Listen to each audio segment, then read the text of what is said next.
Yeah, so to start out with introductions, my name is Sophie, My name is Cassie. and we are excited to talk to you today about our digital platform. And our concept is based on kinship with Bears Ears and our relationship to the land as visitors or stewards. It is a digital platform that connects the community to nature and other users with stories and knowledge, with a focus on teaching respect and reverence when interacting with the land. The practice of standing on sacred ground was and respecting the land that has history and is rich with meaning and culture outlines the values of our platform. Akin, relating nature and community, our app focuses on the idea that the individual is part of a whole. We see akin bridging people to their surrounding and their ways of knowing.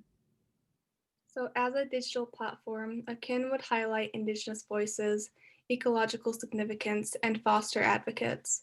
It would allow visitors and natives alike to use and be informed by the different user profiles and could facilitate collaboration between tribes and visitors by acknowledging their differences and similarities. So, by breaking down the ecological significance, keeping in mind the historical weight and culture, we can begin to persuade visitors to respect and become advocates for Bears Ears and connect to the landscape in their own way. We built our platform to implement and foster cultural engagement, which is an individual's ability to navigate and collaborate in a cross cultural situation. We can draw our relations and the individual to their communities and beyond. This sense of kinship is what our platform strives to promote, not only as a form of resiliency, but also as a source of healing. Akin follows two key values. The first one being our relationship with nature here is one with, not over. And the second being are the continuation of gift giving for knowledge or reciprocity. These values are just a small scope of the many identities, communities, and cultures involved at Bears Ears. As we began building our platform, we decided to focus on the idea of indigeneity and the native perspective surrounding Bears Ears. From here, we divided our digital space by looking at our past, present, and future. This idea of a continual timeline came from a Goshu tribal elder, Rupert Steele, who said, "When we do things and plan and create, we think about how this will impact the next several generations." Intergenerational knowledge is infinite. As we look at our past and see the influences of colonial violence, today, Native peoples are redefining their indigeneity and creating a future where all forms of knowledge are revitalized. We begin by looking at violence on the land is interconnected. When we began our research on tribal identities, we saw how complex these communities are in relation to sovereignty. We also learned about the impacts of colonial constructs onto indigeneity and resiliency. As we drew upon these concepts of violence and their effects, we saw an opportunity to learn and grow from our past.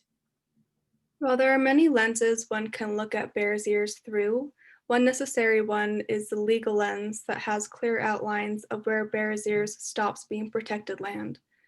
With that comes the problems of land leasing due to the reduction of the monument in 2017 and resource mining for uranium, oil, and gas.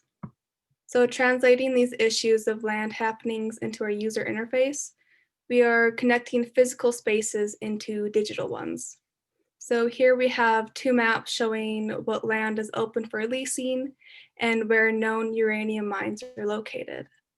It's meant to be an educational resource as well as one to foster advocates for a protected cultural land and others like it. Along with topics of boundaries and resources, knowing the history of a place can also offer a basis of understanding for land that was native before it was public. Our conflicting relationships with the land pushed us to reevaluate our concept of nature. Following indigenous teachings of distinguishing nature as an individual that holds body, power, and spirit, we used environmental personhood to build upon the culture of storytelling, of sharing flora and fauna knowledge systems as a mean of communicating cultural knowledge without giving away sensitive cultural information or traditional ways of knowing. So we wanted to communicate the layers of experience a person could have while interacting with the land. Because visitors and Native people have different perspectives and value sets of what nature is and what it means, we broke up the landscape into layers, starting from the land formations at the bottom, all the way to the birds and stars in the sky. So with this translation, we tried to represent as many of these layers as we could. We have the land itself with hiking and trail information. We have a catalog of the fauna and flora, and we have the cultural aspect of Bears Ears, showing that it is a living cultural land, expanding the idea that Native people are part of the landscape and have a relationship of being one with nature rather than over. The many knowledge systems and communities surrounding Bears Ears brings forth another layer of complexity. My grandmother used to tell me that we carry our knowledge as we carry our ancestors. For many Indigenous and rural communities, we saw the importance of intergenerational storytelling, which gives us a strong sense of place, people, and nature. Stories hold a vast vacuum of knowledge that can be passed down for many generations. Akin fosters these traditions of storytelling by implementing and connecting users together through its community forum. We can see that anyone who engages with Bears Ears holds knowledge from their experience that not only connects them to the land, but also to its culture. These connections users create themselves then further adds to the layers of cultural engagement/awareness. Some users may find that they only want to know a brief history of a particular site, whereas others might want to know more.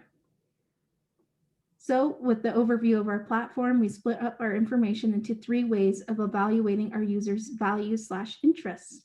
Knowledge of the land, including flora and fauna, hiking, which includes trails and site locations, and finally, cultural awareness of the history and land of the Native peoples today. After one is chosen from those 3 values, it breaks down further into smaller categories with more detailed information about the various knowledge systems. And lastly is the layer of our platform is the cultural acquisition. All of these categories are actually tied into the individual's experience and bleed into their knowledge memory. This platform is a space where people can share their experiences in real time through their digital footprint. So with the question of how to get traffic flow to the platform, we thought using geofilters might be a quick way to introduce people to the app while they are physically on the land, because many people already use Snapchat and Instagram filters to show where they are, and in doing so can help promote national monuments, positive messages, and awareness of the land. However, a user doesn't need to be physically at Bears Ears to access the platform. It's open to the public and can be an educational resource and social media platform for many Native peoples to teach others about their values and land. With our open access platform, we mapped out who might use the app. The figures represent the different communities spread throughout the state of Utah and beyond. As you can see, there are many tribal nations who can access our app. Although some of these nations may not be a part of the Bears Ears Intertribal Coalition, their experience and knowledge will also frame our community. Here are 2 potential users for Akin. Audrey, who was born and raised in Salt Lake City studying biology at the university. She is rekindling her relationships with her cultural identity through the urban Native community. However, she seeks to be more involved with her Navajo people. She would like to learn her tribe's language and connection at Bears Ears. Josh, meanwhile, is a history teacher who resides in Moab. In addition to loving the outdoors, Josh makes it a priority to learn about the places he visits. However, besides recreational information, he will also like to know more about the local communities he passes by. So to cater to our recreationalist profile first, Josh has access to the different hiking trails, sites, an abundance of history, a catalog of the local fauna and flora, and a feed filled with relevant posts relating to recreation. Things like how difficult the hike is, how long it'll take, how to get to the trailhead, and how to visit with respect are things that he sees on each trail he clicks on.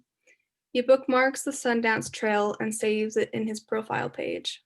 As he plans his trip, he thinks back to the times he's visited before and views the collection of photos and trails he's already hiked in his profile page. Because he has an awareness of local surroundings and community interest, he always reviews the tips of visiting with respect from Friends of Cedar Mesa before he leaves.